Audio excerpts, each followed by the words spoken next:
क्या वाकई नीतीश कुमार पलटी मारेंगे या ये तमाम चीजें सिर्फ प्रेशर के लिए है कि किसी तरह बीजेपी का केंद्रीय नेतृत्व ये घोषणा कर दे कि हाँ नीतीश के नेतृत्व में ही चुनाव लड़ा जाएगा। नीतीश कुमार जी सबके हैं, इसका भी एहसास सबको है। नीतीश बाबू नेता तो जनता दलियों के हैं आज की तारीख में, इसलिए सबके कैसे हो सकते हैं साहब। इसलिए चिराग बयान दे रहे हैं कि विधानसभा चुनाव लड़ने की तैयारी है। प्रधानमंत्री से वो बिल्कुल बराबर से बात करते थे और आज तो प्रधानमंत्री का पैर छूते रहते हैं। बीजेपी पे दबाव बनाने की कोशिश की जा रही है जेडीयू की ओर से। 225 जीत रहे हैं तो 18 सीट बता दें कि कहां हारने वाले हैं, वहां हम लोग अपने उम्मीदवार को लड़ा लेंगे। नीतीश कुमार की तबीयत जब जब खराब हुई है बिहार में सत्ता परिवर्तन हुआ है। क्या डराने की कोशिश बीजेपी को, अपने सहयोगी को, चिराग पासवान को कि ज्यादा काबिल बनने की जरूरत नहीं है? देखिए जनता दलियों में वो ताकत नहीं बच गई है किसी को डरा सके। क्या बात कर रहे हैं, तमाम लोग कह रहे हैं कि आज भी नीतीश नीतीश नीतीश नीतीश सबके हैं, तो क्या नीतीश कुमार पलटी मार के तेजस्वी यादव के साथ जाने वाले हैं? चिराग ने आखिर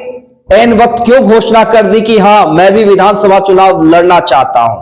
देखिए तमाम चीजें, बिहार की राजनीति में उथल पुथल मचा हुआ है और इतिहास गवाह रहा है कि नीतीश कुमार की तबीयत जब जब खराब हुई है बिहार में सत्ता परिवर्तन हुआ है। हालांकि जेडीयू की ओर से यह भी कहा जा रहा है कि गठबंधन नहीं टूटेगा, लेकिन क्लियर मैसेज बीजेपी को दिया जा रहा है। आरसीपी सिंह लगातार यात्रा में हैं और यात्रा करके पटना पहुंचे हैं और नीतीश कुमार को आरसीपी सिंह से बेहतर समझने वाला कौन इंसान है? आरसीपी बाबू पहले तो बहुत बहुत स्वागत। और आपकी यात्रा को मैं लगातार देख रहा था, हमने चलाया भी है उन खबरों को, और कार्यकर्ताओं का जोश तो हाई दिखा आपकी यात्रा में। देखिए बिहार में जो राजनीति हो रही है तो मैं कोई नया तो हूं नहीं, वर्षों से इस राजनीति का मैं हिस्सा रहा हूं। पार्टी जरूर नहीं बनी है, लेकिन इधर 1.5 महीनों में हम लोगों ने जो पार्टी का संगठन है उसको मजबूती से हम लोगों ने प्रखंड स्तर तक खड़ा कर दिया है और अब प्रखंड स्तर तक खड़ा हो गया है। पूरे बिहार को मैं भी जानता हूं, मेरे साथ जितने सहयोगी हैं वो भी जानते हैं।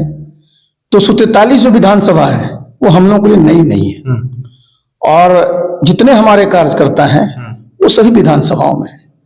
तो मैं गया हूं तो मैंने देखा कि उनमें कुछ उत्साह है और वो चाहते हैं कि हम लोग मजबूती से 2025 का विधानसभा चुनाव लड़ें और चुनाव लड़ें जीतने के लिए लड़ें। ये अच्छा आरसीपी बाबू, आप तो चुनाव लड़ने के लिए जीतने की तैयारी में है, नीतीश बाबू भी यात्रा पे निकल चुके हैं, लेकिन उससे पहले 2 दिन वो तबियत खराब कर लिए थे।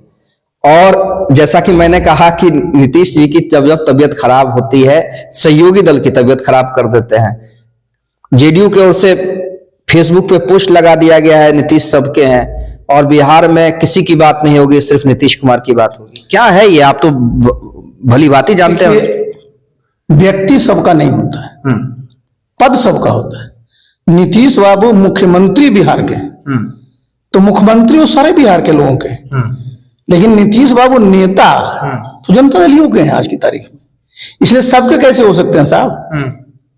भाई मुख्यमंत्री के रूप में वो सबके हैं, लेकिन पार्टी के नेता तो राष्ट्रीय अध्यक्ष जनता दलियों के हैं। क्या डराने की कोशिश बीजेपी को, अपने सहयोगी को, चिराग पासवान को कि ज्यादा काबिल बनने की जरूरत नहीं है? देखिए जनता दलियों में वो ताकत नहीं बच गई है किसी को डरा सके। क्या बात कर रहे हैं, तमाम लोग कह रहे हैं कि आज भी नीतीश नीतीश नीतीश। देखिए नीतीश बाबू के साथ मैं भी रहा हूं और जो लोग बोल रहे हैं वो तो सब बाद के हैं। देखिए नीतीश बाबू का जो एक व्यक्तित्व रहा है और जो था वो अब नहीं है। देखिए शरीर है ना भाई, जो नीतीश बाबू के साथ मैंने काम किया था 98 से 2010 तक, आज वो नीतीश बाबू नहीं है। स्वाभाविक है, इतने वर्ष गुजर गए, किसी के कहने से नहीं होता साहब। शरीर की एक सीमा होती है। लगातार समझिए 1998 से वो सत्ता में, बीच में साल भर छोड़ दीजिए, बिहार में 20वां वर्ष उनका प्रवेश करके हम मुख्यमंत्री के रूप में, और हम लोग थे तो कभी वो दबाव में नहीं थे। आज दबाव में है, बहुत ज्यादा दबाव में। उनको देखिए अगर जो आसपास उनके लोग हैं कहां पहुंचा दिया नीतीश बाबू। नीतीश बाबू का क्या व्यक्तित्व था जी, प्रधानमंत्री से वो बिल्कुल बराबर से बात करते थे, और आज तो प्रधानमंत्री का पैर छूते रहते हैं। नहीं तो बीजेपी की तरफ से तो अमित शाह ने, अगर अमित शाह ये कहते हैं कि अभी मुख्यमंत्री का चेहरा तय नहीं है, दिलीप जायसवाल 24 घंटे में टर्न अप हो जाते हैं कि भाई हम कौन होते हैं, ये बड़े नेता तय करेंगे, फिर नीतीश बाबू अपना तबीयत खराब कर लेते हैं, सम्राट चौधरी दिल्ली जाते हैं तो कहते हैं कि भाई मोदी और नीतीश के नेतृत्व में ही चुनाव होगा, मोदी का नाम इंक्लूड करते हैं तो जेडीयू की तरफ से ये कहा जाता है कि बिहार में सिर्फ नीतीश की बात होगी। क्या चल रहा है, आप तो बढ़िया से जानते हैं ना नीतीश कुमार। देखिए मैं एक बात बता दूं, सब लोगों को एक चीज को स्वीकार करना पड़ेगा कि जो नीतीश बाबू 2005 में थे, जो नीतीश बाबू 2010 में थे, आज वो नहीं है, और जो स्वीकार नहीं करता है ना, वो गलतफहमी है। तो बीजेपी पे दबाव बनाने की कोशिश की जा रही है जेडीयू की ओर से। देखिए बीजेपी पर क्या दबाव बनाएंगे, बीजेपी के तो कई राज्यों में उनकी सरकार है, केंद्र में उनकी सरकार है, लेकिन नीतीश कुमार के भरोसे पे है ना। ऐसा नहीं, भरोसा कैसे है उनका? 12 सीट है, अंक गणित। देखिए अंक गणित है, लेकिन भाई सबके मिलने से होता है ना, सबके 12 पर आप क्या कर लीजिएगा? भाई बीजेपी की सरकार है तब तो आपके मंत्री भी है वहां, 12 पर क्या कर लीजिएगा आप? तो ये सबको मिलकर के चलता है। लेकिन मैं जिस बात को मैं कह रहा हूं ना, ये सबको स्वीकार करना पड़ेगा कि नीतीश बाबू जो थे वो अब नहीं है, ना आगे रहेंगे। तो ये बीजेपी और चिराग पासवान को स्वीकार कर लेना चाहिए। वो स्वीकार कर लिए होंगे कि जो स्थिति है, कर लिए होंगे, इसलिए चिराग बयान दे रहे हैं कि विधानसभा चुनाव लड़ने की तैयारी है। चिराग जी जो कह रहे हैं तो उनको तो सामने पता है ना, देख रहे हैं कि क्या स्थिति है। मैंने बताया ना कि देखिए आप जो है इस चीज को स्वीकार करना पड़ेगा। मनुष्य का जो शरीर होता है ना साहब, वो एक जैसा कभी नहीं रहता है और किसी के लिए नहीं रहता है, इसलिए ये स्वीकार कर लेना पड़ेगा। और आगे का जो चुनाव है ना, वो साधारण चुनाव है क्या? मैं तो रोज घूम रहा हूं, मैं तो बताया कि मैं तो जा रहा हूं कि जितने कार्यकर्ता हम लोग ज्यादा बहुत उत्साहित है। 225 कर रहे हैं, 225 25 में फिर से नीतीश और 225। देखिए उनको 225 पर नहीं रुकना चाहिए, उनको 243 जीतना चाहिए, तब ना रिकॉर्ड बनेगा। अरे जब रिकॉर्ड बनाना है तो क्या जरूरत है किसी एक सीट को हारने की? ये पूछिए कि 18 कौन सीट हारने वाले हैं? जब 225 जीत रहे हैं तो 18 सीट बता दे कि कहां हारने वाले हैं, वहां हम लोग अपने उम्मीदवार को लड़ा लेंगे।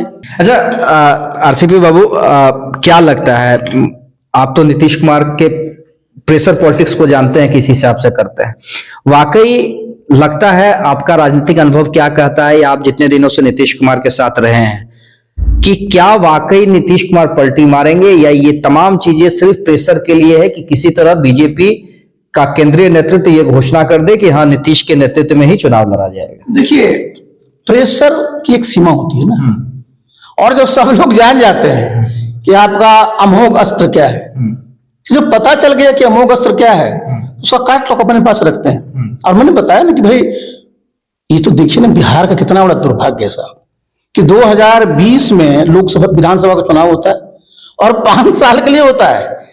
2 बार तो शपथ ग्रहण हो चुका है, फिर लोग चर्चा कर रहे हैं।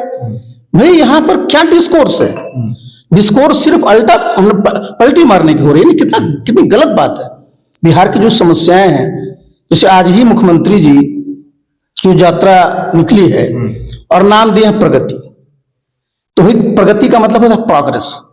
मतलब प्रोग्रेस किसका देखते हैं? किसी प्रोजेक्ट का। तो बिहार जो आपका एक प्रोजेक्ट आपने क्या अपने लिए मानक रखा था कि बिहार को विकसित प्रदेश हमको बनाना है, और विकसित प्रदेश बनाने का एक पैमाना क्या होता है? प्रति व्यक्ति आय का होता है। तो भाई अगर आप देखिए कि आप 20वां वर्ष में प्रवेश कर गए, तो जो नीतीश बाबू की सोच रही, जो बराबर हम लोग साथ में काम किए थे, तो क्या जो सोच रही थी कि भाई आज से 20 साल पहले जब 2005 में उन्होंने शपथ लिया था, तो प्रति व्यक्ति आय राष्ट्रीय आय से तो बराबर होनी चाहिए ना, लेकिन आज भी प्रति व्यक्ति आय के मामले में हम लोग ऑलमोस्ट 1/4 पर है। तो क्या प्रगति वहां, क्या चीज की समीक्षा करिएगा? और फिर मैं बताता हूं बार बार कि भाई मुख्यमंत्री को ये सब यात्रा करने की क्या आवश्यकता है? मैं आपके साथ इतने पदाधिकारी आप जा रहे हैं, पता कर लिए कितने पदाधिकारी गए होंगे, इतने लोग गए होंगे साहब। आजकल तो पूरा का पूरा वर्चुअल इसका जमाना है। आप वर्चुअल कॉन्फ्रेंस कर करके सारा चीज रिव्यू कर सकते हैं। रिव्यू भी तो करना है, और क्या करना है? क्या प्रगति वहां देखिएगा जाकर के आप। देखिए खर्च कितना होता है। बेसिक चीज क्या है कि भाई आपको जो करना है ना, वो तो आप पटना से कर लीजिएगा ना। और एक बात और मैं बता दूं ये जो विंटर का सेशन होता है ना, अंग्रेजों के जमाने से ही उत्तर प्रदेश में भी, बिहार में भी ऐसा नियम था कि जो पदाधिकारी होंगे, चाहे वो जिला स्तर के होंगे, प्रखंड स्तर के होंगे, अंचल स्तर के होंगे, इनको अपना अपना भ्रमण करना पड़ेगा, क्षेत्र का जितनी समस्याएं हैं उनका निपटारा करना पड़ेगा। अब बताइए, नीतीश बाबू 2 दिन चंपारण में ही रहेंगे तो सारे पदाधिकारी तो उसी में लगे रहेंगे। दौरा किनका होना चाहिए? दौरा होना चाहिए पदाधिकारियों का। आपको यह अनुश्रवण करना चाहिए कि हमारे पदाधिकारी फलाने फलाने गांव में पहुंचे नहीं पहुंचे, वहां पर जो म्यूटेशन की स्थिति है वो सही हुई कि नहीं, जो वहां पर पेंशन की स्थिति है वो सही हुई कि नहीं, जितने भी आपके मुद्दे हैं इसकी मॉनिटरिंग होनी चाहिए ना। पदाधिकारियों को बिल्कुल अपने उनके टॉप रखना चाहिए ना। अब आप खुदे वहां पहुंच जा रहे हैं, क्या होगा साहब? सारे तो आप ही की सेवा शुश्रूषा में लगे रहेंगे। वो प्रिंसिपल सेक्रेटरी जाएंगे तो उनके लिए पूरा विभाग लगा रहेगा, चीफ सेक्रेटरी जाएंगे सारे के सारे लोग रहेंगे, डीजीपी जाएंगे सारे के सारे लोग रहेंगे। तो वो तो एक बहुत बड़ा इवेंट हुआ ना। तो 20 वर्ष में सिर्फ इवेंट ही करना रह गया है क्या? तो चलिए, इवेंट यात्रा पे है बिहार के मुख्यमंत्री नीतीश कुमार। प्रेशर बनाने से कुछ नहीं होगा, क्योंकि बीजेपी और चिराग पासवान ये समझ चुके हैं कि नीतीश कुमार के पास कौन सा ब्रह्मास्त्र है। अब उस ब्रह्मास्त्र का असर भी नहीं होगा। और इसी बीच आरसीपी सिंह अपनी पार्टी की तैयारी कर रहे हैं। मैंने पहले भी कहा था, संगठन पे ज्यादा फोकस है और यही कारण है कि जब यात्रा पे निकले हैं तो कार्यकर्ताओं का हुजूम आपको दिखा होगा। फिलहाल के लिए इतना ही। दिशवा न्यूज पे बने रहे। बहुत बहुत धन्यवाद।